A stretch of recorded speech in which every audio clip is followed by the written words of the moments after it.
Hi, this is Matthew Leppard again. I'm back with another video. This time I have an old screen that you probably can't see it real well in the video, but it's in pretty bad shape. It has some holes right here. The screen material is shot. The corners always go bad. They're plastic corners, and these pull tabs go bad. So what we're going to do is I'm going to resituate the camera, and then I'm going to show you step by step how to re-screen, how to fix this screen and make it look like it's new. On this one, I don't have to replace any of the rails. All the rails are good.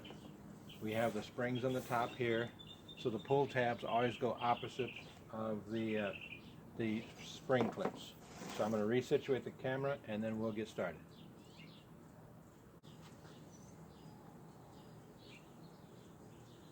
The first thing I'm going to do is remove this old spline. Take a screwdriver and I get in here. This spline is pretty old, it's been here a while, and sometimes it's hard to get out. Once you get a hold of it, rotate the screen around, pulling it out as you go.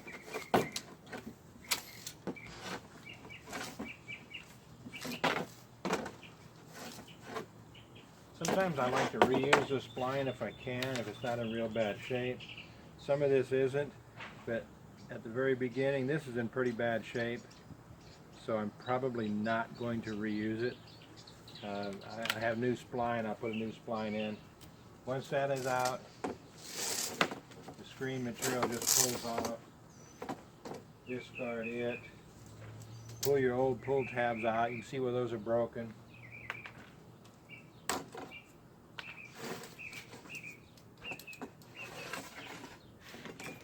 And then we set it aside to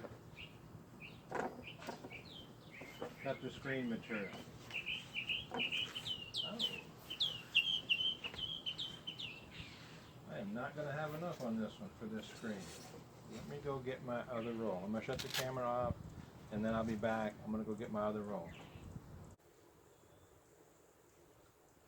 What I like to do when I have these screens apart, these plastic corner pieces, you can see how it's discolored from the white frame. They get weather beaten and they get fragile. And typically when a screen fails, the first place it fails is right here. So what I do, it comes apart real easy. Discard that.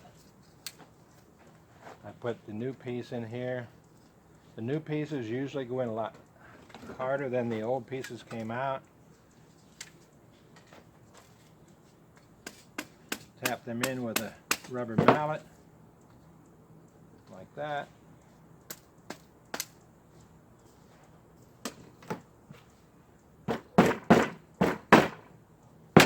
And then I go around.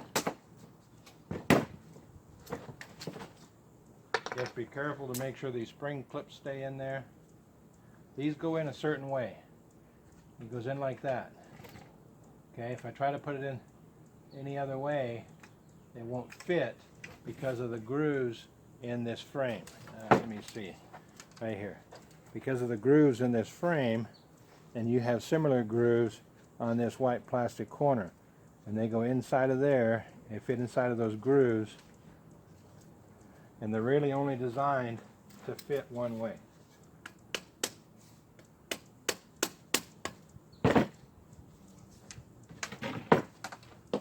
Replace all four corners. The corners are relatively cheap. Buy them online. A lot of times you can get them for 16, 17 cents a piece, a quarter a piece. Buy them locally. You know, you may have to pay $1 a piece, but if you're only doing a few screens at home, $1 a piece for peace of mind to know that that these corners aren't going to break the first time you take the screen out to clean the windows or whatever. That's a pretty inexpensive peace of mind.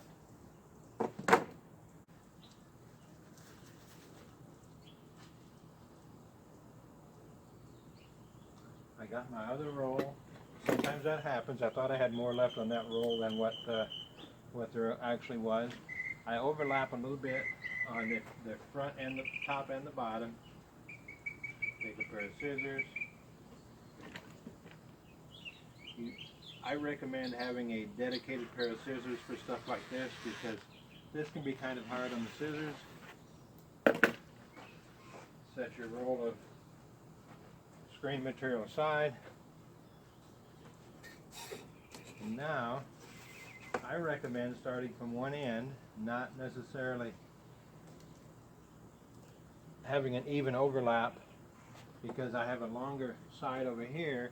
The reason I do that is with that extra, I may have enough to use on a small screen.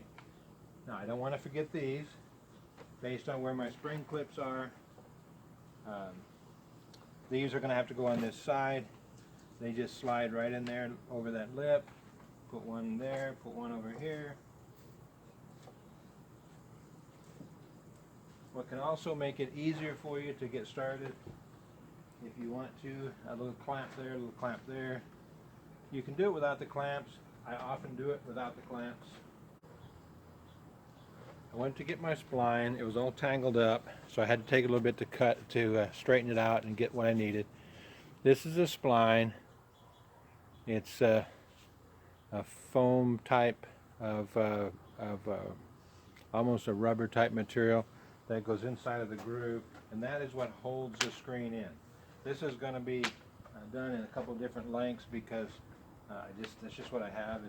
It's ideal if you can use one length the entire distance of the screen, but it's not critical, it's not imperative. I have my spline tool. I have two ends. This end is just a smooth end. This end has a groove in the middle. This is the one I typically use. That spline goes right down the middle of that groove, and then any fine tuning I will use the other end. And as I get started, just slowly work this in. It's real difficult to get it over this pull tab. I'll come back to work on that later.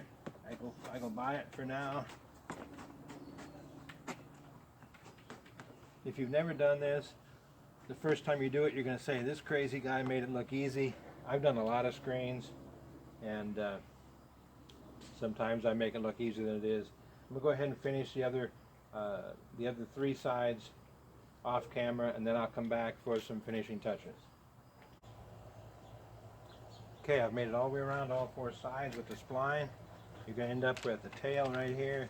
Take your razor knife, your utility knife, just cut that off. Take a flat blade screwdriver and push that down. Same thing by your pull tabs.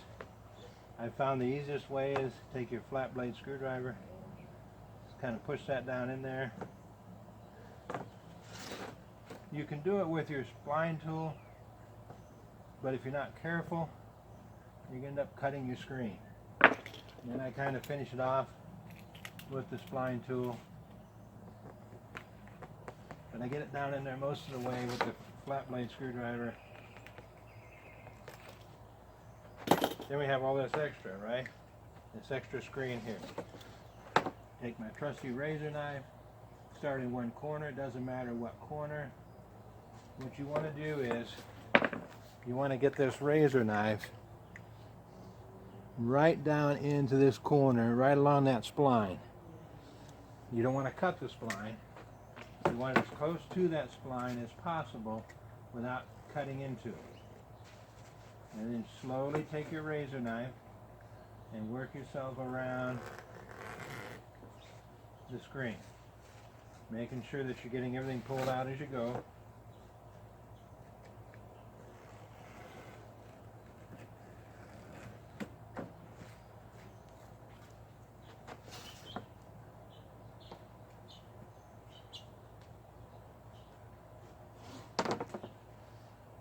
What I like to tell people, if you've never done this before and you want to try it, pack a little patience.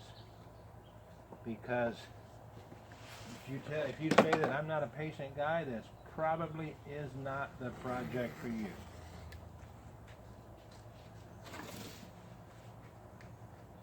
When I first started doing these, I thought, what am I doing? And then all of a sudden I got pretty doggone good at it.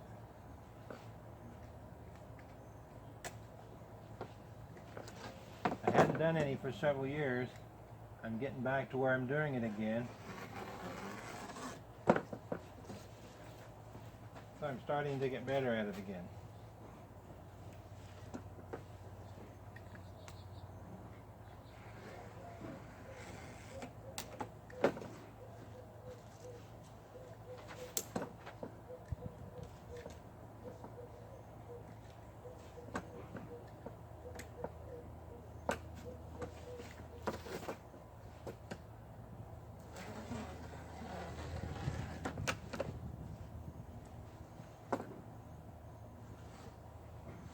Very hard on these razor blades though. Keep a sharp blade or you'll end up tearing stuff that you don't want to tear. Then when you're done, keep any extra of this screen material. There's enough here that I just did a couple of screens that I could use that piece for. So I hang on to those smaller pieces. I cut off the trash. Now when it's done, you'll notice a lot of times, especially the bigger the screen they are, it kind of tweaks a little bit. Okay? And that's okay. As it's tight, as it gets tight, it does that. But once it's inside of the window frame,